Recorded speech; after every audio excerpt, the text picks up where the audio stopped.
Cette semaine au Balado, on analyse la mise à jour économique du gouvernement du Québec avec Nicolas Gagnon de la Fédération canadienne des contribuables. Et on parle des plus récents sondages au provincial, de la viabilité énergétique et de l'équité intergénérationnelle au Québec avec Virginie Dosti-Toupin.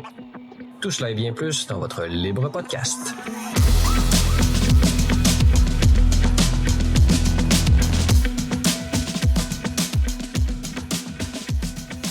Bonjour à tous et à toutes et bienvenue au Libre Podcast, votre balado hebdomadaire entièrement consacré à l'analyse de l'actualité de la semaine Libre Média et bien plus.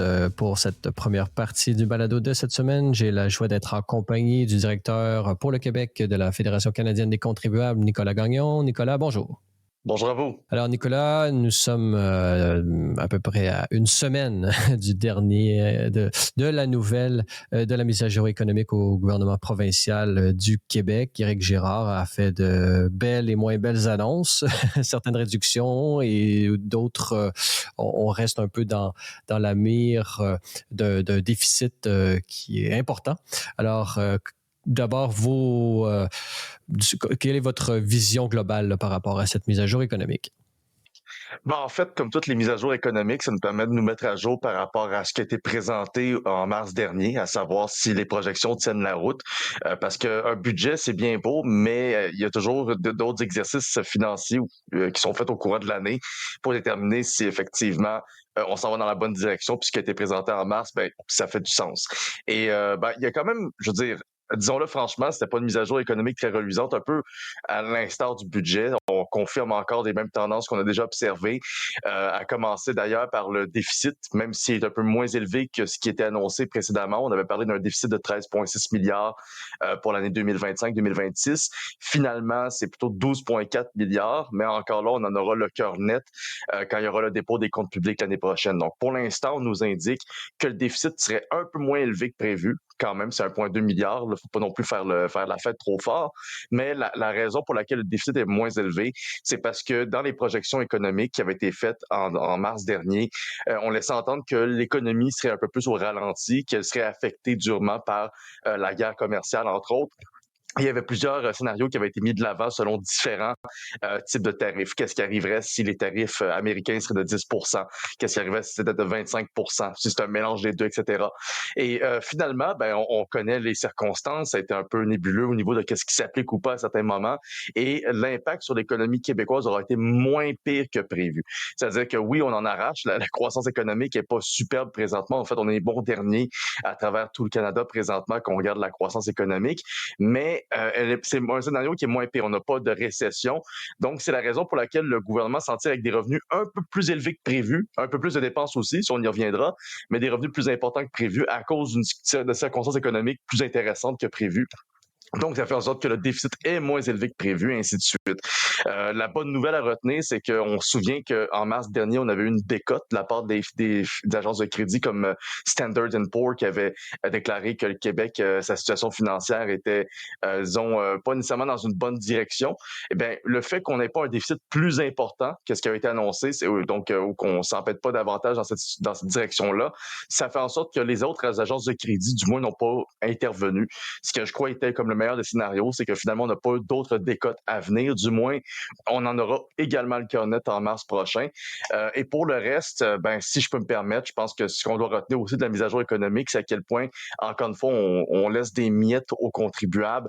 Il y a eu beaucoup de rumeurs par rapport à des baisses de taxes sur l'essence qui n'ont pas abouti. Donc, au final, c'est une mise à jour économique qui n'est pas très intéressante, on va se dire franchement. Et de notre côté, on va espérer qu'en mars prochain, donc en mars 2026, à 6 mois du déclenchement des élections provinciales, peut-être qu'il y aura des annonces un peu plus généreuses que ce qu'on a vu jusqu'à maintenant, ne serait-ce que pour les contribuables. Donc, on voit que le contribuable n'est pas au bout de ses peines au niveau de de ce qu'il devra débourser là, pour faire face à la préservation, à tout le moins théorique, des services publics. Selon vous, justement, quels auraient été un peu les points d'action où le gouvernement aurait pu, s'il l'avait voulu, avec une volonté politique ferme, là, où est-ce qu'il aurait pu, d'une certaine façon, améliorer la situation et éventuellement faire en sorte que le budget n'explose pas là, comme il le fait en ce moment? Pour l'instant, en fait, ben nous, c'est sûr que au niveau d'empêcher l'explosion du budget comme tel, ce qu'on espère, c'est que l'exercice qui est présentement en cours au sein du Conseil du Trésor se concrétise et qu'il y ait des véritables coupures dans les ministères, dans les agences gouvernementales, au niveau des effectifs. Il y a déjà un ménage qui est apparemment en cours présentement. On parle de pas loin de 2000 postes qui seraient éliminés au cours de l'année en cours et peut-être jusqu'à 6000 au cours des 3 prochaines années. C'est beau, on considère ça comme étant un ménage en surface et on met la poussière sous le tapis essentiellement parce que 6000 fonctionnaires en tout respect, c'est très peu par rapport à l'augmentation globale des effectifs sous François Legault, qu'on rappelle, là, on est au-dessus de 100 000 nouveaux effectifs depuis qu'il est arrivé au pouvoir. Donc, de couper 6000 postes dans la fonction publique et parapublique, c'est très en surface. Et ça va dégager ne serait-ce que des économies éphémères. Nous, ce qu'on espère, c'est qu'il y aura vraiment des coupures de programmes, qu'il y aura des révisions complètes des structures gouvernementales. C'est sûr que on s'entend que le ménage a commencé très récemment, avec surtout le changement de garde au Conseil du Trésor, parce qu'avant, c'était Sonia Lebel, maintenant, c'est France-Hélène Duranceau, et c'est elle qui semble avoir pas mal plus le devoir de faire ce ménage-là, mais on en aura juste le cœur net encore là en mars prochain, et espérons que ces économies-là vont permettre à la fois de réduire le déficit et aussi peut-être de rembourser la dette, et surtout même de remettre de l'argent dans les poches des contribuables. Ce à quoi on dit sincèrement que la meilleure chose qui aurait pu être faite dans le cadre de la mise à jour économique qui a été déposée la semaine dernière, c'est l'élimination de la fameuse taxe carbone du Québec qu'on martèle depuis déjà depuis un bon moment et que donc non seulement l'élimination de cette taxe carbone-là, mais couplée à l'élimination du fonds vert qui sert essentiellement à utiliser les recettes de la taxe carbone pour distribuer des programmes de subventions aux entreprises et pour l'achat des voitures électriques, pour ne nommer que ça. Donc, on aurait espéré que le gouvernement de François Legault ait le courage politique d'aller de l'avant là-dessus. Donc, il y avait plusieurs scénarios qui avaient été envisagés parce qu'on sait que le fonds vert avait des surplus de 1,8 milliard de dollars. Et donc, apparemment, le gouvernement de François Legault hésitait à savoir si les surplus allaient être utilisés pour rembourser la dette du Québec, pour ensuite, ou sinon pour investir dans les infrastructures, notamment dans le transport en commun, ou sinon pour donner une baisse de taxes sur l'essence. Ce qu'on trouve un peu ridicule parce qu'à la fin, si on prend des surplus d'un fonds pour faire une baisse de taxes sur l'essence, ça veut dire que lorsqu'il n'y a plus de surplus, il n'y a plus de baisse de taxes sur l'essence. Donc, ça aurait été une baisse temporaire. Alors que si on élimine la taxe carbone et le fonds vert, on est capable d'avoir en fait un allègement fiscal à coût nul pour le gouvernement puisqu'on élimine des revenus mais aussi des dépenses. Donc c'est quelque chose qu'on préconisait, mais finalement on a été très déçus de réaliser qu'en ouvrant la mise à jour économique, il n'y avait même pas de baisse de taxe sur l'essence, peu importe d'où viendrait cet allègement-là d'un point de vue fiscal ou plutôt comptable. Donc c'est très dommage au final et on va quand même continuer à marteler le message. Il faut rappeler que la taxe carbone, que vous ayez une voiture ou pas, vous en payez le prix. Si vous avez bien sûr 2 voitures à la maison, selon l'Institut du Québec qui vient de publier un rapport là-dessus, on parle d'une facture de plus de 500 $ par année pour une taxe qui va fort possiblement augmenter au cours des prochaines années. Donc, l'éliminer tout de suite, ça nous permettrait de nous harmoniser avec le reste du Canada, d'avoir un allègement fiscal, de rendre notre environnement économique plus compétitif.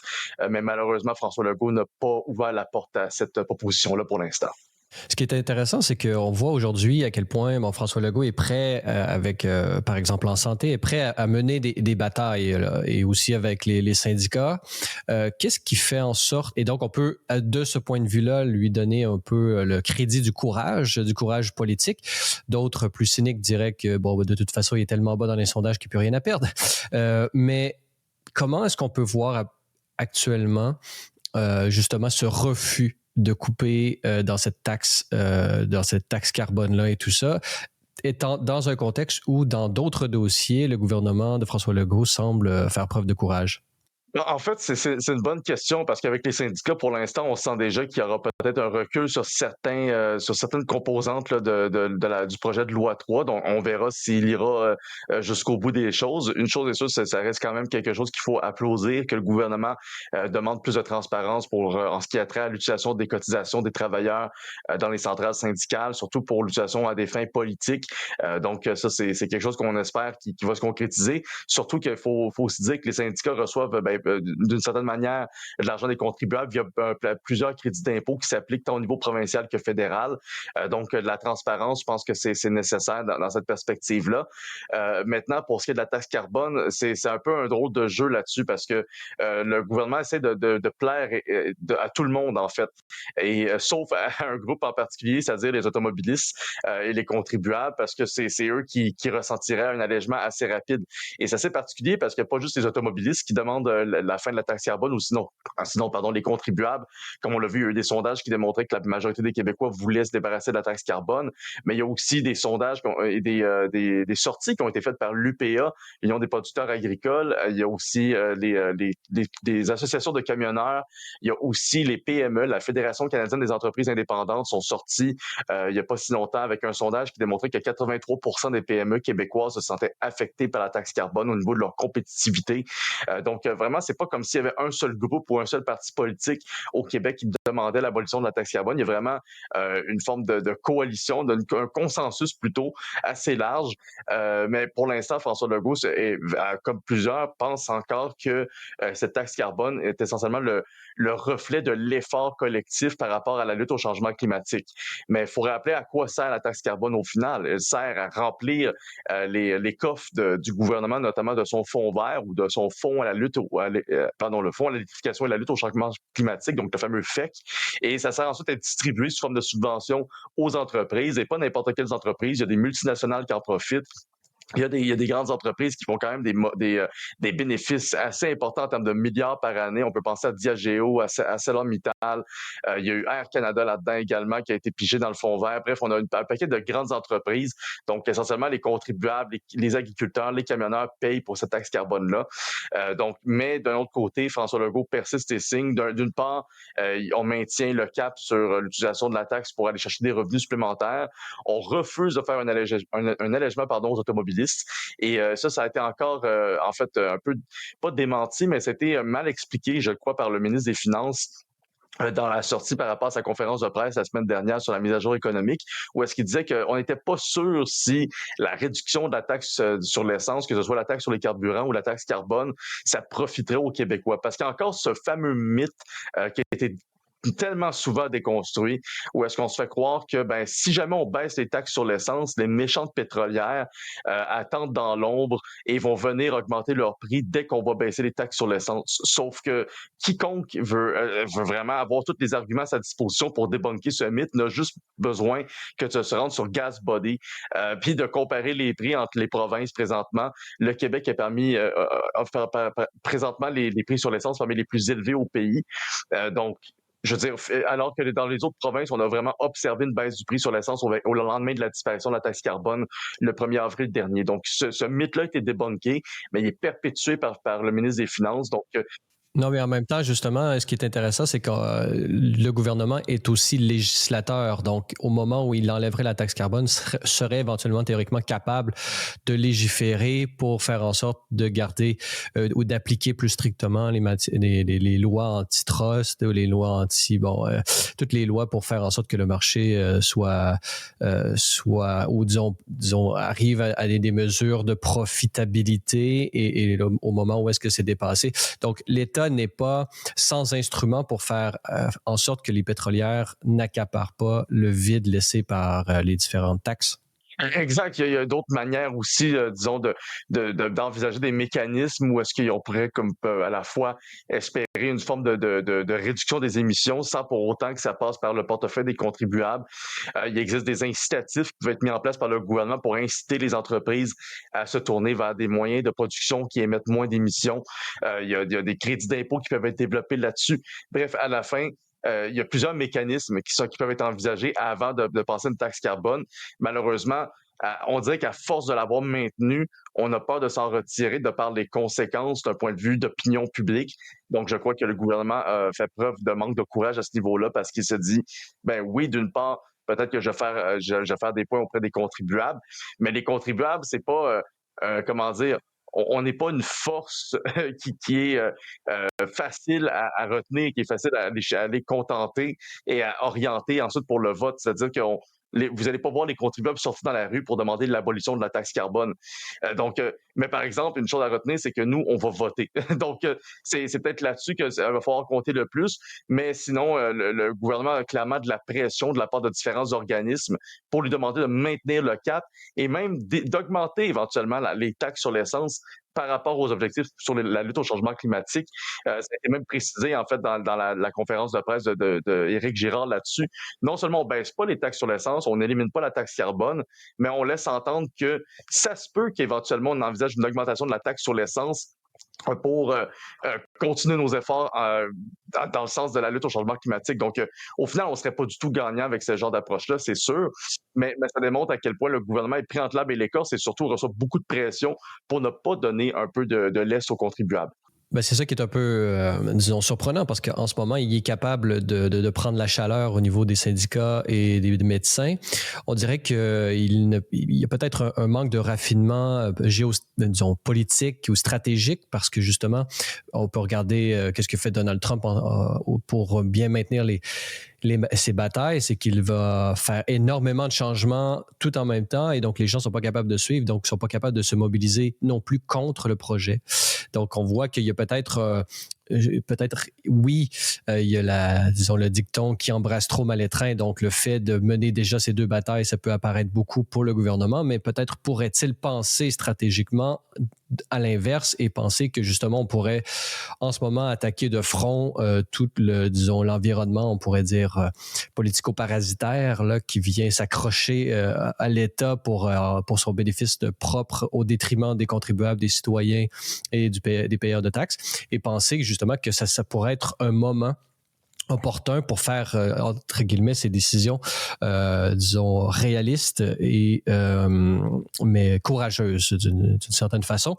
Mais justement, par rapport à ce que Éric Girard dit, disons, lorsqu'il affirme que ce serait mauvais pour les Québécois de baisser la taxe carbone, je ne sais pas comment on arrive à rationaliser une telle chose, mais pouvez-vous, par exemple, comment peuvent-ils, de leur point de vue, défendre le fait que les taxes sur l'essence amènent nécessairement un ralentissement économique, freinent la croissance économique? Plus l'énergie coûte cher, plus les investissements, disons, l'énergie en soi, dans une société, dans une économie, c'est un des moteurs principaux, là. Et donc, plus ça coûte cher, plus l'économie est au ralenti et plus le prix de l'économie, le prix des ressources, le prix de l'énergie est bas, plus ça permet justement le développement d'entreprises et tout ça. Et où on peut même faire un parallèle avec, disons, l'inflation alimentaire. Plus les frais de transport sont importants, plus vous allez payer cher votre nourriture. Donc, il y a toujours énormément disons, de ramifications dans ce lien de causalité, on pourrait dire macroéconomique, qui est le fait de dire que l'énergie, plus elle va coûter cher, mieux ça va être. Comment est-ce qu'on fait pour essayer de changer de paradigme au niveau gouvernemental et arriver, non, ce qu'il faut, c'est faire baisser le prix de l'énergie, selon vous, Nicolas Gagnon?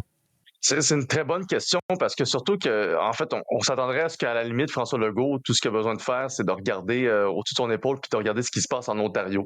On se souvient qu'il y avait quand même une bonne chimie avec l'actuel plutôt premier ministre de l'Ontario, Doug Ford.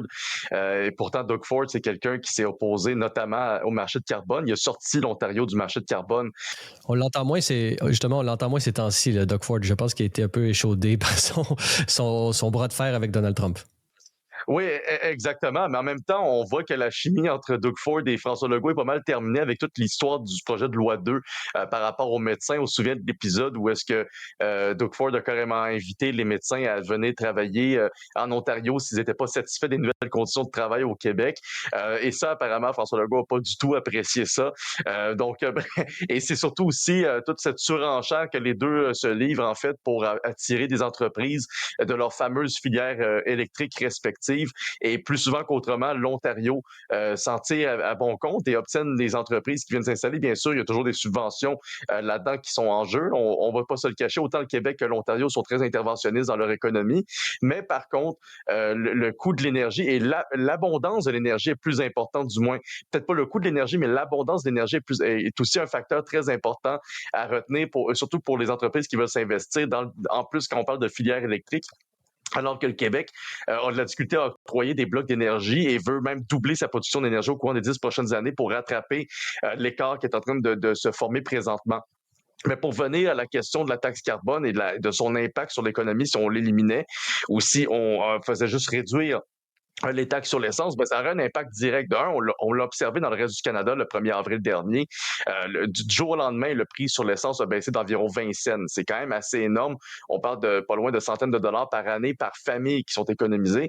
On ne parlera pas de ce que ça représente pour des agriculteurs ou des camionneurs ou des entreprises qui utilisent ce genre des carburants comme énergie. Ça a des économies assez importantes. Donc, le fait qu'on a observé ça, ça a aussi eu un impact sur l'inflation alimentaire. Elle est encore présente, cette inflation-là, mais elle est moins importante. En fait, il faut rappeler qu'au Québec, on est la province où est-ce que l'inflation, présentement, est la plus importante à travers tout le pays. Alors que dans les autres provinces, ben, le fait d'avoir retiré cette taxe carbone-là, c'est clair que ça l'a aidé puisque ben, une partie de l'inflation repose sur les coûts de l'énergie. Mais est-ce que c'est pas justement un autre argument en faveur, disons, du contribuable mais en même temps, on comprend la position du gouvernement. Plus les choses coûtent cher, plus il y a d'inflation, plus les recettes fiscales à la fin de l'année vont être importantes pour le gouvernement. Donc, le gouvernement comme entité corporatiste qui pense à ses propres intérêts et au détriment de la population, pour lui, c'est bien puisque éventuellement, ça va faire en sorte que les recettes vont être plus grandes et tout ça. Donc, est-ce qu'il n'y a pas un peu... est-ce que le jupon dépasse pas là, au sens où là, c'est vraiment le gouvernement qui pense à ses propres intérêts de caste plutôt qu'à penser aux contribuables? Absolument, surtout que la raison pour laquelle le gouvernement a besoin de recettes, c'est parce qu'il dépense. Et il dépense de plus en plus. C'est essentiellement la raison pour laquelle le gouvernement ne veut pas se débarrasser de la taxe carbone à la fin de la journée.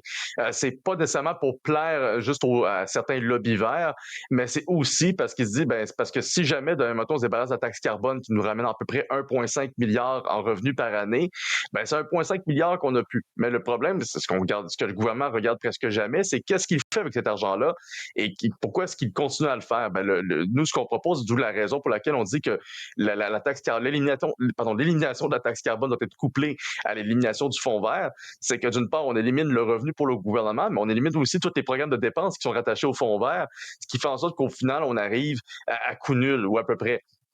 Surtout dans le contexte où est-ce que le fonds vert lui-même avait un surplus d'1,8 milliard, mais malheureusement, ce surplus-là n'a pas été remis nulle part. Il n'a pas été mis dans les infrastructures, il n'a pas été remis dans les poches des contribuables, ne serait-ce que d'un point de vue sous la forme d'une baisse de taxes temporaire. C'est plutôt aller dans le fonds de génération qui sert à améliorer là, les conditions financières du Québec par rapport à sa dette. Donc, c'est un fonds qui a quand même son utilité. Ceci étant dit, c'est un fonds qui n'est pas, qui ne sert pas à remettre de l'argent dans les poches des contribuables. Et à la fin, c'est un fonds spéculatif qui est encore une fois utilisé par le gouvernement. Bien sûr, c'est pas un slush fund comme le fonds vert, il ne sert pas à distribuer des subventions, mais il n'en reste qu'à la fin de la journée, le gouvernement refuse de faire l'effort comptable de dire qu'est-ce qu'on pourrait couper pour se permettre de se priver de certains revenus. Malheureusement, là-dessus, il n'y a aucun effort qui a été fait. Puis la dernière mise à jour économique, justement, on est allé là, faire des petits ajustements en surface parce que, bon, je disais qu'il n'y avait que des miettes qui avaient été données aux contribuables. Ben, c'est vrai, parce qu'au lieu de baisser les taxes ou les impôts d'une quelconque manière, ben, on va réduire la hausse des cotisations. En fait, c'est qu'on dit qu'on va baisser les cotisations sur la Régie des rentes du Québec ou le régime québécois de l'assurance parentale. Sauf que, en fait, ce qu'il faut dire, c'est que les cotisations vont augmenter quand même, mais elles vont augmenter à un rythme moins élevé que prévu. C'est-à-dire que le taux d'augmentation, en fait, par exemple, pour la RRQ, ben, c'est une réduction de 0,2 points de pourcentage. Donc, va quand même augmenter cette année pour l'ensemble des travailleurs, mais ça va augmenter moins que prévu. Donc, le gouvernement calcule que c'est une économie parce qu'il vient en chercher moins que prévu dans nos poches.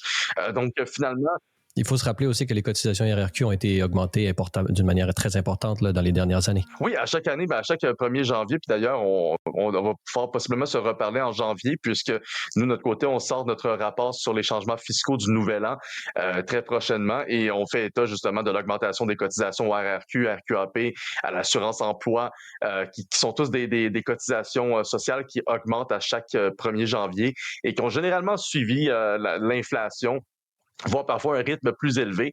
Donc, c'est effectivement, il y a comment dire, l'ajustement qui a eu lieu dans la mise à jour économique est un petit ajustement par rapport à toutes les autres augmentations qu'on a essuyées au cours des dernières années.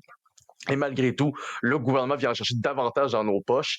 Et le seul ajustement que je peux dire qui est positif, mais qui était de toute manière ultra nécessaire, c'est en fait, là, c'est l'indexation à 2,5%, 2,05 du régime d'imposition et des prestations sociales.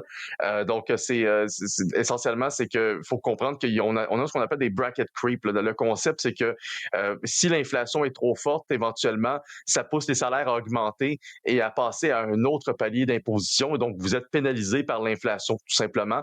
En indexant les paliers d'imposition, ça fait en sorte que votre salaire va pas être pénalisé davantage si jamais, ne serait-ce qu'en augmentant, tout simplement. Parce que s'il augmente trop, vous passez à un autre palier d'imposition, puis vous êtes comme pénalisé alors que vous n'avez pas nécessairement alors que votre pouvoir d'achat, lui, n'a pas nécessairement augmenté pour autant. Donc, c'est un genre d'ajustement qui était plus que nécessaire, mais à la fin, ce sont vraiment des ajustements en surface. Ceci étant dit, puis ça, j'ai répété à plusieurs reprises, il y a beaucoup de gens qui étaient comme à la fois soit déçus ou même contents qu'il n'y avait pas d'annonce électoraliste dans la mise à jour économique. Mais il faut dire une chose, si on veut être électoraliste, on veut que les gens se souviennent de notre mesure économique. Eh bien, ça risque peut-être d'arriver au prochain budget en mars 2026, qui va être déposé à peu près 6 mois avant le début des élections du Québec. Qualifier d'électoraliste une mesure gouvernementale, c'est souvent une manière pour l'élite, la caste dirigeante, qui n'est pas une élite, disons à tout le moins pas intellectuelle. C'est un moyen justement de regarder de haut ce qui fait plaisir au peuple. Donc, à Nicolas Gagnon, justement, vous avez parlé de cette, disons, de la taxe carbone et du fait. Et qu'est-ce qui explique, selon vous, justement le fait que si on baisse la taxe sur l'énergie, cela va stimuler l'économie et donc éventuellement l'économie va gagner en croissance et donc les recettes fiscales vont augmenter. Qu'est-ce qui fait qu'un gouvernement n'arrive pas à se projeter, à projeter les finances du Québec sur le long terme comme ça pour des gains, disons plutôt à court terme, en maintenant la taxe, selon vous, Nicolas Gagnon? C'est une très bonne question parce que quand on regarde l'impact sur le PIB, on parle d'un impact d'environ 0,4-0,5% du PIB, d'un 0,4 à 0,5 point de pourcentage du PIB québécois qu'on perd à chaque année à cause de l'application de la taxe carbone sous toutes ses formes, parce qu'il y a un coût direct pour les contribuables, mais il y a un coût économique plus large. Donc, ce coût-là, c'est sûr que si on l'élimine automatiquement, on aurait, oui, un PIB qui serait un peu plus intéressant. C'est sûr que il y a beaucoup de choses qui restent à faire là, pour améliorer les conditions, mais on rappelle que je veux dire, ça affecte la compétitivité et l'attractivité du Québec à plusieurs niveaux.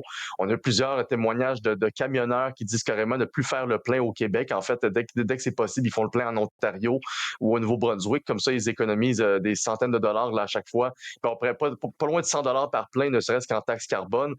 Sinon, c'est les agriculteurs qui ont carrément dénoncé le fait qu'ils ont payé pas loin d'un demi-milliard de dollars en taxes carbone au cours des dernières années, dans un contexte où est-ce qu'on dit qu'on veut davantage de sécurité et d'autonomie alimentaire. On impose une taxe sur les agriculteurs qui n'existe pas ailleurs en Amérique du Nord, sauf peut-être en Californie. Donc, éventuellement, il y a aussi ces constats-là qui doivent être cernés par le gouvernement et qui ne sont pas faites, mais vous me parlez justement des projections fiscales et économiques du gouvernement du Québec pour les prochaines années. Déjà, le gouvernement du Québec est incapable de nous présenter un plan concret pour le retour à l'équilibre budgétaire. Donc, j'ose pas me faire trop d'idées par rapport à toutes les autres projections qui est incapable de se faire, puisque le vérificateur général, il a sorti un rapport à peu près, en fait, la même semaine que la mise à jour économique, pour nous démontrer que le fameux plan pour le retour à l'équilibre budgétaire qui disait que d'ici 2029-2030, on arrêterait d'accumuler des déficits sur le dos des générations futures, donc on arrêterait d'augmenter la dette comme telle, ce plan-là ne tient pas la route. Il y avait déjà Standard & Poor's qui l'avait déclaré lors de leur propre rapport lorsqu'ils ont décoté le Québec il y a quelques mois. Nous, de notre côté, on l'avait déjà décrié lors du dépôt du budget parce qu'on réalisait qu'effectivement, le plan ne tient pas la route pour plusieurs raisons. Le gouvernement espère obtenir des écarts à résorber de 2,5 milliards qu'on ne sait pas d'où ça vient. Et d'un autre côté, il basait une bonne partie de son plan en fonction des recettes qui auraient été perçues via l'augmentation de l'impôt sur le gain en capital, qui ne s'appliquera pas finalement. Ça s'était concrétisé depuis, c'était bien dans la mise à jour économique. Donc, ce sont des choses comme ça qui nous font sourciller et qui faisaient également sourciller le vérificateur général qui dit carrément que ça ne tient pas la route. Si la tendance se maintient, on va continuer à endetter le Québec au-delà de 2029-2030. Donc, on va être dans le rouge pendant plus d'une décennie, ce qui a un impact non négligeable sur les finances publiques et surtout sur le coût de la dette, puisque si on accumule des déficits, la dette augmente et le service sur la dette ou les intérêts qu'on doit payer à chaque année augmente également. Et ça, c'est peut-être l'autre point que j'ai noté vraiment dans la mise à jour économique qui m'a fait sursauter, c'est qu'on a à nouveau franchi le cap symbolique du 10 milliards de dollars qu'on paye en intérêt sur la dette du Québec, ne serait-ce que cette année. C'est un montant qui va augmenter là, d'ici 2027-2028 à pas loin de 11 milliards. Donc, ça augmente assez rapidement. Donc, ces 10 milliards, c'est l'équivalent d'un troisième lien qu'on brûle en intérêt sur la dette. Puis, ou sinon, à titre d'exemple encore plus concret, dites-vous que si la dette du Québec est un ministère, ça serait le 4e ministère au Québec après après la santé, les services sociaux, l'éducation et l'enseignement supérieur. Donc, on aurait en 4e position la dette qui, avec un portefeuille de 10 milliards, serait le 4e plus gros, donc plus gros que le transport, la famille, etc. Donc, c'est un coût assez important. À chaque fois qu'on parle de la dette, qu'on parle des intérêts de la dette ou sinon des déficits, Éric Girard, le ministre des Finances, n'arrête pas de nous dire c'est pas grave. Tout comme François-Philippe Champagne à Ottawa, d'ailleurs, il utilise toujours le même jargon. Le ratio dette-PIB, il est bon, donc inquiétez-vous pas, on est aussi bon que l'Allemagne là-dessus, blablabla. Mais à la fin, ce qu'on regarde pas, c'est vraiment la marge de manœuvre budgétaire dont sont privés les contribuables, qu'ils assument avec leurs impôts et leurs taxes pour payer une dette les intérêts sur une dette, qui vont continuer à augmenter fort possiblement, en fait, d'ici la fin de la décennie actuelle et la prochaine également. Donc, le gouvernement du Québec devrait, du moins dans l'état des choses actuelles, a la difficulté à nous fournir des projections qui tiennent la route. Oui, puis dans un prochain entretien, nous pourrons peut-être approfondir aussi la question de la Régie des rentes du Québec, parce qu'on le voit un peu partout en Occident, les régimes publics de retraite sont en crise et on est en droit de se poser des questions sur la rente, disons la longévité, disons la rentabilité à long terme de ces régimes et si justement la jeunesse aujourd'hui n'est pas en train de payer pour un régime dont elle n'aura jamais le droit dans le futur. Et là, on serait en présence de tout ce qui quelque chose qui se rapproche beaucoup d'un schème de Ponzi, mais nous aurons la chance d'en discuter avec chiffres à l'appui dans une prochaine rencontre. Nicolas Gagnon, je rappelle que vous êtes le directeur pour le Québec de la Fédération canadienne des contribuables et nous étions réunis pour parler de cette mise à jour économique d'automne 2025 où le premier ministre François Legault creuse la dette et rate encore l'occasion d'aider les contribuables selon le titre de votre article qu'on peut lire sur contribuable.ca. Alors, Nicolas Gagnon, merci beaucoup d'avoir été avec nous. Merci à vous. Et dans la deuxième partie de ce balado de cette semaine, nous avons avec nous Virginie Dosti-Toupin. Bonjour. Bonjour. Virginie Dosti-Toupin, on vous connaît, vous êtes une collaboratrice maintenant, disons, régulière au Libre Podcast et vous avez écrit de nombreux textes pour Libre Média récemment. On va pouvoir en discuter peut-être, notamment sur la culture et tout ça, mais tout d'abord, vous vouliez nous parler des plus récents sondages sur la politique provinciale. On voit que ça va de gauche à droite, il y a des scandales. Il y a la chute de Québec solidaire, il y a le branle-bas de combat au Parti libéral. Il y a énormément de discussions sur les langues, sur la nation, sur l'économie. Il y a beaucoup de choses à déployer, là, mais qu'est-ce que vous en avez retiré? En fait, là, vous mentionnez Québec solidaire. La chute, elle semble s'être stabilisée. Puis, on dirait qu'entre les deux sondages légers, on n'a pas vraiment vu d'impact du départ de Vincent Marissal, ce qui laisse présager qu'en fait, les gens qui restent chez Québec solidaire, c'est peut-être le noyau dur, si on veut, de Québec solidaire. Et puis, même si le départ de Vincent Marissal n'a pas eu d'impact, sans doute parce que les Québécois semblent juger très sévèrement là, la désaffection ou en fait le fait de quitter son parti en cours de mandat. Ceci Ceci dit, ce que ça peut présager d'un peu moins bon pour Québec solidaire, c'est peut-être le fait d'avoir de la difficulté à recruter des candidats qui sont plus pragmatiques ou plus au centre pour la prochaine élection provinciale. Donc, ça sera à surveiller. Sinon, on a vu que le PQ là, récemment a remonté, puis c'est eux qui, en fait, très curieusement, mais on s'étonne presque plus là, des Québécois, c'est eux qui ont capitalisé sur la chute du PLQ. Donc, en fait, beaucoup d'appui qui étaient au PLQ semblent s'être redirigés vers le PQ, ce qui est quand même assez curieux. Mais bon, c'est ça. C'est la politique québécoise. Le PCQ semble pas avoir réussi à en profiter par ailleurs. Et enfin, ben si on peut parler bien brièvement du PLQ, là, ce qu'il faut surveiller selon moi, c'est que quand on lit certains quotidiens plus fédéralistes, là, ce qu'on remarque, c'est qu'on tente un petit peu là, de diaboliser la figure de Marois Risky, qui est une politicienne des plus appréciées.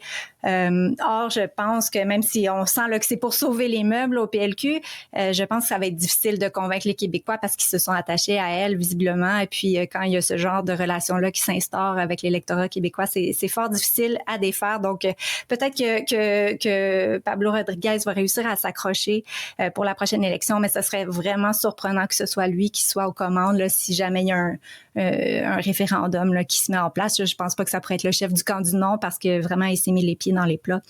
Donc, voilà pour le petit tour au niveau des sondages. Sinon, ce que je retiens aussi, c'est peut-être c'est une question dont on a souvent discuté, c'est la question d'Hydro-Québec, du mix énergétique et tout. Moi, je retiens là, que j'ai vu passer dans les dernières semaines là, que ça y est, on importe plus d'énergie qu'on en exporte. Et en fait, on est vraiment à l'aube. On n'est même pas en hiver encore, donc ça c'est quand même assez inquiétant pour la saison actuelle et les prochaines années. Ceci dit, bon, je sais pas si vous l'avez vu, mais la PDG d'Hydro-Québec là était à tout le monde en parle. Il y a quelques temps. Et puis, elle s'est quand même bien débrouillée. Elle s'est fait rassurante. Ceci dit, quand même, de tout miser sur l'hydroélectricité. Puis là, je sais qu'elle parlait beaucoup d'éoliennes lors de cette soirée-là, mais on a déjà senti sur le plateau des grosses résistances au niveau du paysage, au niveau de l'implantation de l'éolien comme tel. Donc, je pense que ça ne sera pas nécessairement une partie gagnée d'avance. Puis, on a senti aussi des résistances là, de la part de Roy Dupuis qui disait, bon, il faut d'abord qu'on fasse l'effort de réduire la consommation. Puis c'est vrai que quand on regarde les chiffres, on est des très grands consommateurs. Ceci dit, peut-être que ça va être l'économie qui va s'en charger là, de faire réduire la consommation parce que là, on s'en cache plus. C'est certain qu'il y a des hausses de taux qui vont s'en venir pour le résidentiel. C'est intenable de garder ça à 3 sous. Là. Je pense que tout le monde commence à le constater, même s'il y a eu des promesses en ce sens-là. C'est sûr que l'énergie qu'on va produire, elle va commencer à coûter plus cher, donc ça va paraître sur le compte là, d'énergie. Et puis ça, sur cette question justement de la consommation puis la proportion, c'est sûr si on se compare, je sais pas, à la Somalie, à l'Érythrée, on est des grands consommateurs, mais si on regarde, donc tout dépend de l'unité de mesure. Donc, je pense qu'on prend toujours pour acquis que le jugement d'une vedette, tout le monde en parle, et le critère de justesse pour mesurer, oui ou non.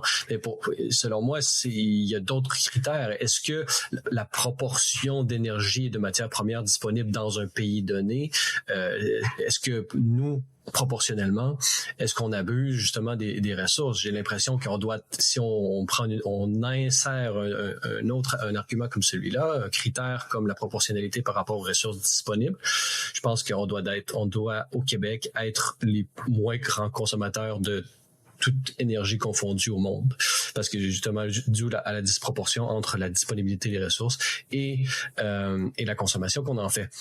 Donc peut-être qu'on pourrait au moins essayer d'ajouter d'autres critères comme ça pour mesurer si oui ou non on est des grands consommateurs. Puis d'autre part, on se rend compte aussi que ça devient assez facile pour les politiciens et les grands gestionnaires des sociétés d'État disons, de se servir justement de la bonne volonté des gens, de la volonté d'être des bonnes personnes pour pouvoir dire, ben non, c'est pas de notre faute, c'est pas parce qu'on a fait de la bonne gestion, c'est pas parce qu'on a prévu à long terme le développement de nos infrastructures pour des profits à court terme qu'on voit à chaque année dans les bonus qui sont octroyés aux gens qui sont dans la tour sur le boulevard René Lévesque à Montréal.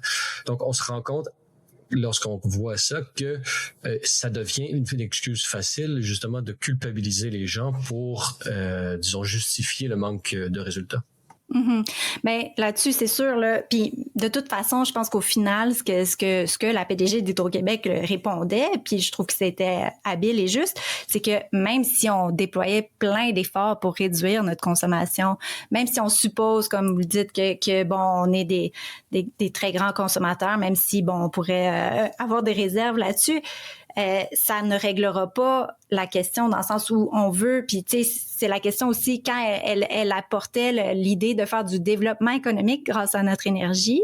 C'est sûr, c'est toujours un peu mal vu au Québec, c'est toujours un peu suspect de vouloir faire du développement économique. Or, comment on finance nos politiques sociales, comment on crée de la richesse, comment on devient un pays qui a le luxe de moins polluer, ben c'est en étant riche, pas juste en étant riche en énergie, mais riche aussi juste de façon prospère, là. Donc, le développement économique fait partie de l'équation, je pense. Et puis, il faut qu'on pense que si on complète ou qu'on va de l'avant avec une certaine transition, ben c'est sûr que ça va demander beaucoup d'énergie. Puis après, il y a plein, tu sais, on n'a même pas parlé d'intelligence artificielle, des données, tout ça. C'est sûr que on s'en va vers un monde dans lequel l'énergie devient impératif. Là. C'est comme c'est une donnée inéluctable. Et puis, c'est pour ça que, dans le fond, le chantier est important. Mais là, moi, ce qui a retenu mon attention dans tout ça, c'est qu'il y a un invité que j'avais déjà reçu à mon podcast qui s'appelle le docteur Chris Kiefer. Et puis, lui, il est à l'avant-garde là, de l'espèce de renaissance nucléaire qu'il y a en Ontario en ce moment. Eux, ils sont plein de projets là-dessus qui sont en train, voire ou déjà assez avancés. Et puis, lui, il a commenté quelque chose qui était vraiment intéressant, qu'il y a quelques années, il y avait des voix en Ontario pour dire « on devrait pas repartir le nucléaire, on devrait plutôt importer de l'énergie québécoise propre. » Et puis là, il disait, un peu ironiquement, une chance qu'on n'a pas écouté ces voix-là, parce qu'aujourd'hui, on pourrait pas importer de l'énergie de nos voisins, c'est plutôt nous qui leur en fournissons avec du gaz naturel. Donc, en fait, il soulevait un peu l'ironie de tout ça, puis surtout, je pense qu'il se félicitait d'avoir aidé à faire les bons choix à la province voisine. Ceci dit, il invitait aussi un beau petit clin d'œil à Stephen Guilbeault. Il disait, s'il veut continuer à décarboner, là, maintenant qu'il a démissionné, il pourrait peut-être s'employer à repartir le camp 12-6 qu'il y a au Québec, là, qui dort, donc Gentilly 2. Donc, il repartait un petit peu la conversation sur ce sujet-là. Je pense que c'est vraiment essentiel qu'on en parle au Québec parce que... Réouvrir Bécancour, là, peut-être même il y a des espaces qui sont maintenant libérés pour en faire une extension. Là. Après la réouverture, on pourrait faire un Bécancour 2. Oui, ou même se tourner vers les petites centrales nucléaires. Bref, il serait vraiment temps. Puis, j'ai vu, à tout le monde en parle, justement, la question a été posée sur le nucléaire, puis ça a été redit très rapidement. Il n'y en a pas question d'ici 2035. Sauf que, honnêtement, je pense que on peut pas attendre que l'acceptabilité sociale tombe du ciel. Là, il faut qu'on en parle, il faut qu'on en discute. C'est vraiment une des options qui devrait être sur la table. Il faut qu'on forme aussi des scientifiques accrédités, parce qu'on le sait que enrichir de l'uranium pour faire des centrales hydroélectriques, c'est quelque chose pour faire des centrales nucléaires, c'est quelque chose d'assez touché. Là, il faut avoir il faut être dans un cercle restreint, avoir l'accord des grands partenaires occidentaux pour pouvoir être capable de faire ça. Donc, c'est quelque chose de longue haleine. Et avons-nous les physiciens et les ingénieurs adaptés à ça aujourd'hui au Québec, sachant que l'industrie a été, on a planté, le cercueil a été enterré depuis longtemps. Je pense que ça se calcule maintenant en décennies, là, la possibilité de repartir la filière nucléaire, mais ça pose une question profonde, c'est-à-dire que Est-ce que, oui ou non, selon vous, Virginie de Stitoupin, qu'est-ce qui empêche les Québécois, de manière générale, de réfléchir disons, avec des données réelles? Pourquoi? Parce que depuis le début, vous avez mentionné qu'on avait de la misère en économie avec le mot profit, et là, vous essayez de justifier le mot profit en disant lui donner une meilleure parure, en disant que c'était avec ça qu'on finançait les programmes sociaux, pardon. Les auditeurs auront compris que je couvre une petite grippe, je m'en excuse. Mais et donc ces programmes sociaux. Donc, mais en soi, le profit, c'est justement la croissance qui permet l'enrichissement et le bonheur et le mieux-être et l'innovation et tout ça. Donc en soi, déjà là, je pense que le fait qu'on ait une mauvaise opinion du profit montre qu'il y a une difficulté de la culture québécoise d'avoir une relation saine avec la réalité. Et comment est-ce qu'on peut faire en sorte d'arrêter ce cercle vicieux, d'essayer de justifier, disons, un malaise moral envers quelque chose qui est en soi une bonne chose, selon vous? Ouais, c'est une grande question, puis c'est vrai que je pense que pendant longtemps, oui, c'est ça. Je pense que pendant longtemps, on avait le luxe de s'asseoir un peu sur nos lauriers, si on veut, parce qu'on avait toute cette énergie propre. Alors, c'était facile de faire des croix sur plein de choses du haut de l'abondance, si on veut. Mais là, on entre dans une ère où cette abondance-là est quand même un peu moins là. Donc, je pense qu'il va falloir qu'on redouble d'efforts, qu'on se remette parce que tu sais, je pense qu'on a déjà été dans cet état d'esprit où on construit, où on bâtit la nation. Puis je pense que c'est très enthousiasmant de vivre ces périodes-là. Je les ai pas vécues personnellement, mais j'ai l'impression que ceux qui en parlent sentent que c'était quand même comme un élan collectif qui était positif, puis à mon sens, dont on aurait bien besoin aujourd'hui. Alors, peut-être que à force d'être confronté un peu aux limites de nos ressources actuelles, on n'aura pas le choix là, de faire face à la réalité. En tout cas, moi, j'appelle de mes vœux qu'on y fasse face plus tôt que tard, puis qu'on réalise que peut-être que c'est le temps, parce que comme vous dites, c'est long, là, repartir le can-do, puis ce qui est juste peut-être une petite parenthèse sur la technologie can-do, c'est qu'on n'a pas besoin d'enrichir l'uranium. Là, je suis pas une spécialiste, mais c'est un des grands avantages des can-do, c'est qu'on peut utiliser l'uranium brut, donc ça facilite grandement toute l'affaire. Puis tu sais, même sur le gaz naturel, je veux dire, là-dessus aussi, il n'y a pas d'acceptabilité sociale en ce moment, mais en même temps, c'est quand même un peu curieux qu'on importe de l'énergie faite avec du gaz naturel des États-Unis ou de nos voisins en Ontario.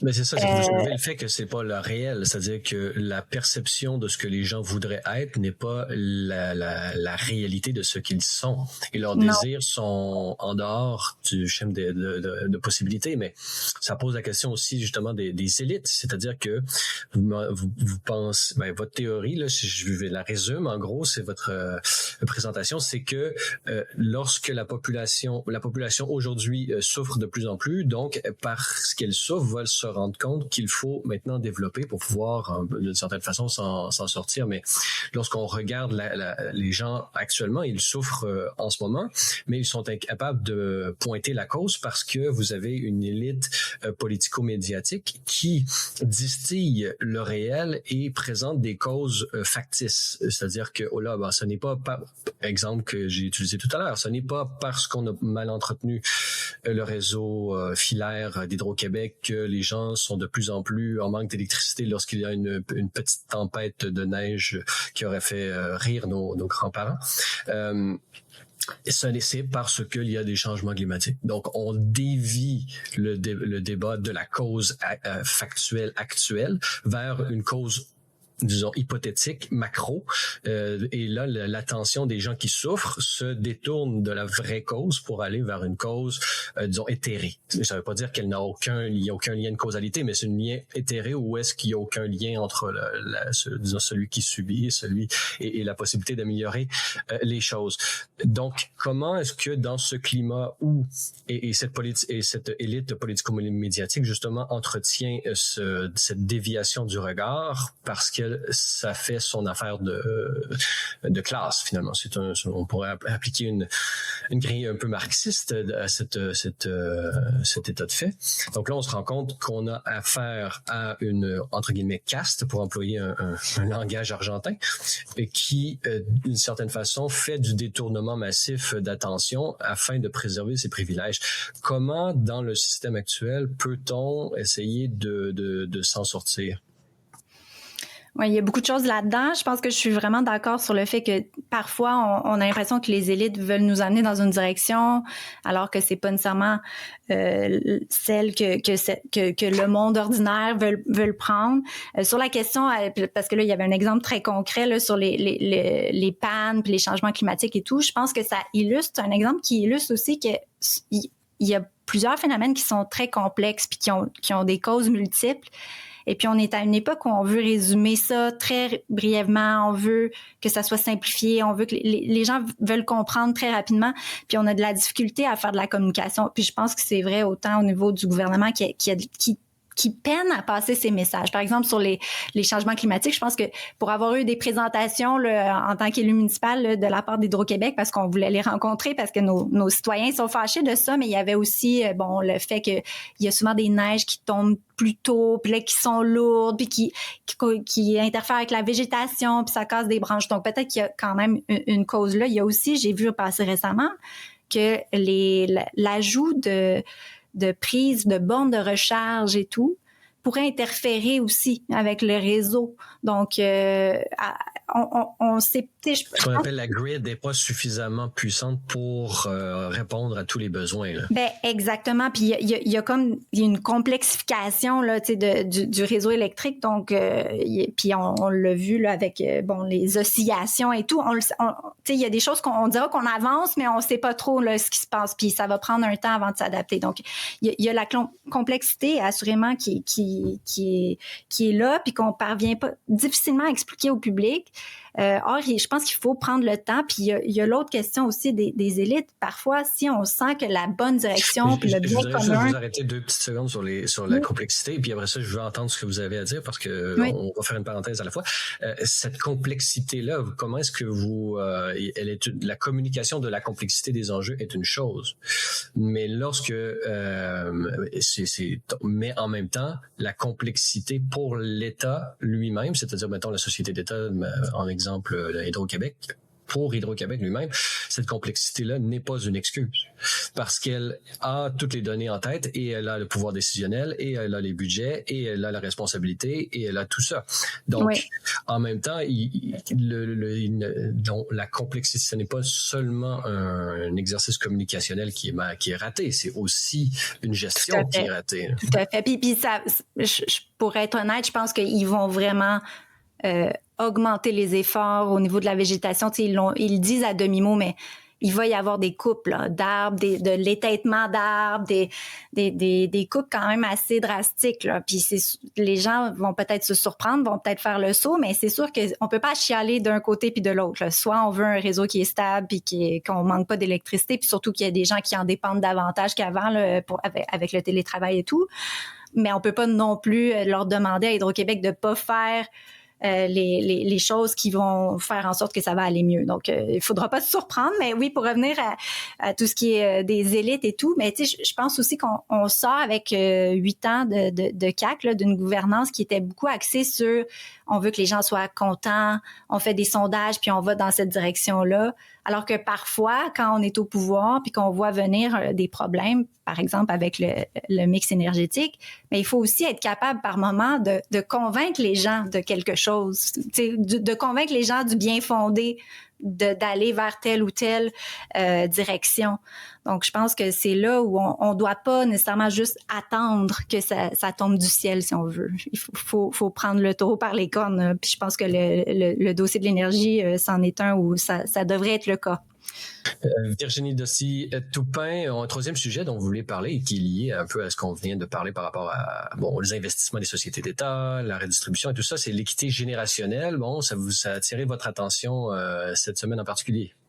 Oui, ben d'une part parce que j'ai vu que ça faisait un peu scandale du côté de la Grande-Bretagne, en fait. Dans le Télégraphe, là, il y a, puis même plusieurs autres médias, il parlait d'un exode là, des jeunes travailleurs au net, là, plus de 110 000 jeunes de 16 à 34 ans qui ont émigré. Et puis, on mentionne ou on pointe du doigt la politique fiscale, une espèce d'étranglement là, de la jeunesse, c'est sûr. Puis on voit la même chose en France aussi, là, un petit peut-être de moindre mesure. Mais c'est ça, il y a une pression là pour les pensions et tout. Donc c'est vraiment l'aspect économique là qui ressort au niveau de certains pays en Europe. Mais je pense qu'on n'est pas complètement exempté d'une dynamique là, qui serait semblable au Québec, au Canada, avec, on le voit, là, les déficits qui augmentent puis qui creusent la dette là, qu'on va léguer aux futures générations. C'est sûr, c'est préoccupant. On voit aussi en parallèle le fait que ça prend, puis ça, c'était une manchette cette semaine, ça prend 2 fois plus d'argent qu'avant pour acheter une maison. Donc, c'est sûr qu'ils l'ont pas facile. Là, puis je pense qu'on regardait en termes d'années là, que ça prenait pour avoir la mise de fonds, c'était quelque chose d'impossible, là, finalement, qui freine sérieusement la vie adulte, puis le fait d'accéder, puis tout ça, puis même la natalité dans une certaine mesure. Donc, ces enjeux-là... C'est lorsqu'on a une vision assez, disons, conservatrice, là, parce que même la mise de fonds de 5 ou 20%, disons, le régime hypothécaire lui-même, on peut émettre des doutes quant à au fait, oui ou non, ça sert l'individu moyen, là, parce que si vous calculez le taux d'intérêt, même à 3% que vous allez payer sur une maison à 500-600 000 $, même en payant le 20% de mise de fonds et donc pas de SCHL, vous allez éventuellement, vous êtes davantage, disons, un employé d'une banque là, pendant toute votre vie. Donc, si on met la barre encore plus haute par rapport à la rentabilité d'investissement immobilier pour personnel, je pense que, disons, la situation actuelle, elle est criante. C'est-à-dire qu'aujourd'hui, même les jeunes aujourd'hui ne sont même pas capables souvent de mettre le 5% qui va finalement les condamner à, disons, à une certaine servilité, là, disons, économique. Tout à fait. Puis même les gens, en fait, même les loyers sont difficiles à payer. Puis on le voit à l'université, il est question de plus en plus d'étudiants qui vivent de l'insécurité, je le mets en guillemets, là, mais de l'insécurité alimentaire. On est toujours un peu surpris parce que on est dans des nations développées, supposément riches. Puis là, on a des étudiants qui peinent à payer, les factures, qui se privent de certains repas enfin. C'est quand même effectivement le coût de la vie. Puis tu sais, même les jeunes parviennent pas ou enfin difficilement à mettre de l'argent de côté. Là, donc on oublie ça un petit peu. Là, c'est vrai là pour ce qui est de l'accès à la propriété. Et c'est quand même dommage. Et puis en parallèle à ça, il y a eu, je pense que vous en avez parlé dans l'autre partie là, de l'émission, mais c'était en parallèle à ça, on fait des coupes au RRQ. Donc, dans le fond, on vous dit aux jeunes, vous allez payer là, les pensions actuelles à pleine mesure. Sauf qu'on n'est pas sûr là, pour quand vous allez être rendu. On n'est pas sûr parce qu'on baisse les cotisations. Par ailleurs, on baisse aussi les cotisations au RQAP. Puis moi, ça a fait aucun bruit, cette mesure, curieusement, mais... Pourtant, puis là, on nous dit, oui, mais c'est parce qu'il y avait des surplus. Parce qu'il y a des grands surplus qui s'accumulent, effectivement, à cause de la chute des naissances. Donc, il y a moins de naissances, alors il y a de l'argent qui s'accumule dans le régime québécois d'assurance parentale. Or, il y a plein d'intervenants qui, je pense, voyaient là une occasion peut-être de bonifier le programme. Donc, selon vous, Virginie Dosti-Toupin, le régime québécois d'assurance parentale, plutôt que d'offrir un allègement fiscal à cause de ces surplus, vous préférez voir une augmentation de ce qui est donné justement aux familles dans le besoin? Oui, parce que, en fait, c'est ça. Ce que je trouve curieux, c'est que partout dans le monde, en ce moment, les nations semblent se questionner sur cette chute de natalité. En France, ils ont lancé une grande consultation pour comprendre les raisons sur la natalité et la parentalité. Ils cherchent à comprendre les motifs. Puis ici, de notre côté, là, nous, on a un régime qui fonctionne, mais qui pourrait être bonifié. Puis là, on coupe là. Quand, dans le fond, on n'a peut-être pas nécessairement fait l'effort, puis je comprends, là, parce qu'on en a parlé plus tôt, je comprends qu'il faut faire des coupures, faut remettre en question toutes les dépenses. Ceci dit, c'est peut-être pas là qu'on veut faire des économies, parce que ça aurait pu être utilisé pour bonifier le programme, par exemple, en permettant d'étaler plus longuement les prestations, parce qu'on le sait, c'est ça, nous, quand on se compare aux États-Unis, on fait bonne figure, mais quand on se compare à l'Europe, là, il y a plusieurs nations où on peut étaler jusqu'à 12 ans en prenant une journée par-ci par-là pour des causes de maladie quand nos enfants sont malades, ou encore ça pourrait permettre de pallier au fait qu'il y a plusieurs familles qui n'ont pas de place en CPE pour leurs enfants. Donc, on se targue que ce soit un programme qui est universel. Or, moi, j'ai eu 4 enfants, j'ai jamais eu d'appel sur les listes d'attente. Et puis, je suis pas la seule. Il y en a plusieurs. Donc, c'est pas, on le voit, là, c'est difficile de créer des places en CPE. Je pense qu'il y a eu on nous promet toujours qu'on va en créer plein et tout ça, mais c'est très lent parce que le cahier des charges pour les CPE, c'est très lourd, c'est compliqué. C'est sûr, on veut de la qualité, sauf qu'après, ça devient compliqué de créer des places. Alors, c'est lent. Et puis, on le sait qu'il y a des parents, on pourrait même penser à donner un petit bonus à des grands-parents, par exemple, qui voudraient rester avec les enfants à la maison. Moi, ça m'a toujours un peu étonnée que si j'avais gardé les enfants des autres, j'aurais pu être payée, mais que quand je restais avec mes propres enfants, il y avait rien ça donnait rien, alors que c'est quand même une économie pour le gouvernement. À certains égards, et puis que c'est quand même quelque chose qui est agréable aussi par ailleurs pour les parents qui peuvent rester avec leurs enfants 1 an ou 2, le temps qu'ils aient envie d'aller socialiser avec les amis à la garderie. Donc voilà, je pense que ça aurait été une occasion là, en or pour moi, à mes yeux, là, de revoir plutôt ce programme-là, de penser à qu'est-ce qu'on peut faire avec les surplus pour améliorer la vie des familles québécoises. Je me fais pas... je me leurre pas, là. Je pense pas qu'il y ait des politiques familiales qui peuvent changer complètement la donne au niveau de la natalité. C'est pas ça qui fait en sorte qu'on fait un enfant ou pas, là. On se le cachera pas. Ceci dit, ça peut améliorer la qualité de vie des familles. Puis ça peut jouer au final, dans le sens où les gens, quand c'est pas complètement difficile d'élever un enfant, ben ça fait en sorte qu'on a plus envie de remettre ça, ou enfin de s'y mettre si on s'y est pas mis encore. Donc c'est sûr que la perspective de pas avoir de place en CPE, de pas savoir si on va avoir un revenu pendant le temps qu'il faudra, c'est anxiogène. Donc, ça peut contribuer. Ben justement, ces 2 éléments anxiogènes que vous venez de nommer, ils sont dus justement à la gestion par l'État de ces 2 programmes. Donc, est-ce que justement le fait que en amont, la personne, la jeune femme, la famille, le couple qui désire avoir des enfants, mais voit que entre eux et l'enfant et disons le fait que ce soit la soutenabilité de la vie familiale, il y ait l'État entre eux et ça. Est-ce que c'est pas justement l'obstacle principal qui fait en sorte que les jeunes aujourd'hui n'ont pas d'enfants? Donc peut-être que aujourd'hui en 2025, étant donné la complexité justement des différents styles de vie et tout ça, peut-être que c'est l'âge de ces grands régimes publics, disons monolithiques, où est-ce que tout le monde est ensemble un peu sur le même modèle et là, vous devez rentrer dans le modèle qui est pas assez, qui doit avoir une forte mise à jour, sinon être complètement repensé là, sur une base plutôt individuelle. Est-ce que justement on devrait pas, même pour la Régie des rentes du Québec, en voyant à quel point la France, on peut douter aujourd'hui, chiffre à l'appui, de la viabilité de ces régimes-là pour, par exemple, les cotisants actuels. Est-ce que nous ne sommes pas, disons, invités à reconsidérer un peu cette collectivisation des âges de la vie?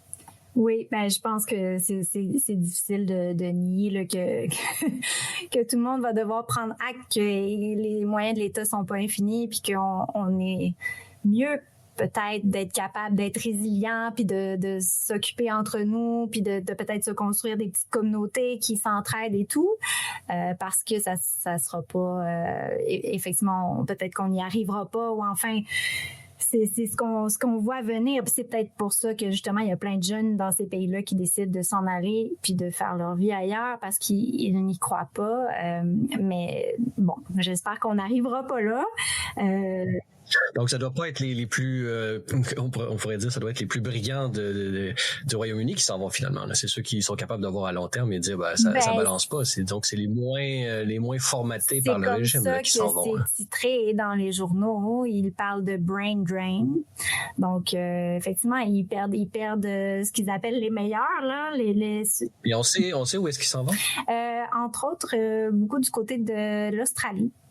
Pour les Anglais, les Français, même Singapour, donc ils s'en vont dans des économies peut-être un petit peu plus vigoureuses plus libérales. Voilà. Et puis pour les Français, je sais qu'il y en a beaucoup qui partent vers le Japon. Donc ouais. Le Japon, je dirais peut-être en tourisme, mais moins en tant qu'économie, sachant leur taux d'endettement, mais en même temps, il y a l'immobilier là, qui paraît être attractif ces jours-ci à ceux qui aiment, disons, l'effort intellectuel d'apprendre une autre langue très très éloignée de la nôtre. C'est peut être un beau défi, en effet. Alors, Virginie de Studio Toupin, bon, c'était un plaisir de vous recevoir. Je rappelle que vous êtes collaboratrice à Libre Média. Vous avez publié notamment un article récemment là, sur, disons, la culture et comment combattre un peu cette fatigue culturelle en nous faisant découvrir, pour certains, des auteurs de chez nous. Et donc, c'est un article à aller lire qui s'intitule « Vivre, transmettre et risquer le remède des essayistes à notre époque », disponible au libre-media.com, mais vous êtes également podcasteuse, je ne sais pas si on dit ça comme ça, podcastrice, avec le renouvellement de la langue et de la féminisation des mots, peut-être que c'est comme ça qu'on va finir par le dire. Dans votre podcast, vous avez reçu un invité de marque, là, que vous vouliez en parler? Oui, j'invite les gens de Libre Média à aller voir le plus récent épisode. C'est avec Joël Monzé, donc sur la liberté d'expression des professionnels. Et puis, je pense que tout le monde qui fait partie d'un ordre professionnel et même le public en général devrait écouter cet entretien. Là, c'est fort intéressant. Donc, rendez-vous à aller voir sur YouTube à l'Antichambre d'écho. Vous pouvez également vous suivre personnellement et pour votre chaîne aussi là, sur X, la plateforme, disons, où est-ce qu'on trouve le plus de variété, disons ça comme ça. Alors, Virginie de Studio Toupin, merci beaucoup pour votre participation au podcast cette semaine. Ça fait plaisir. Merci pour l'invitation. Voilà, c'est tout pour le balado de cette semaine. N'hésitez pas à nous donner vos commentaires ou une note sur les différentes plateformes de balado-diffusion. Cela nous aide beaucoup à faire connaître et rayonner le podcast. Vous êtes également invités à nous rendre visite au libre-media.com et à vous abonner pour la modique somme de 4$ par mois, ce qui vous donne, entre autres choses, un accès illimité à tous nos contenus. Vous pouvez également nous suivre sur X, TikTok ou si vous êtes à l'extérieur du Canada, ce pays libre et démocratique, vous pouvez nous rejoindre par l'ensemble des plateformes du groupe Meta. À vous tous et toutes, merci d'avoir été les nôtres et revenez-nous la semaine prochaine pour un autre épisode du Libre Podcast.